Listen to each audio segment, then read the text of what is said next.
Demak, sizlarga birinchi shart tushuntirib o'taman. Birinchi shart Besharda Farg'onagacha piyoda boriladi va yo'l davomida 200 ming so'm oldingizda bo'lishi kerak. Undan oshiq pul olmaysizlar va ana shu 200 ming so'm pulni 500 mingdan oshiq miqdorda qilib Farg'onaga Ecocity'ga olib borishinglar kerak bo'ladi. Bu yerda kim ko'p pul yig'ganlarda 3 tasi qoladi o'yinda. Yoki 3 ta yoki 4 ta. Buni yo'l davomida aniqlaymiz. Hozir yonlaringda 200 mingdan pul qolsin, oshiqchasini menga berib qo'ying. Sizda 200 ming qoldi. Bu 250 ming. Bu yerga borilganda qaytib beriladi hammani puli.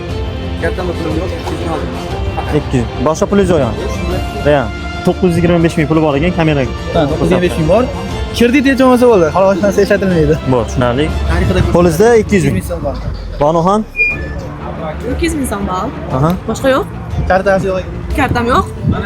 Hammaga omad. Yo'limiz bexatar bo'lsin. Charchamanglar. Issiqda Alloh sizlarga kuch-quvvat bersin. Alloh. Yaxshi borib keldi. Hammaga omad. Sam, davay.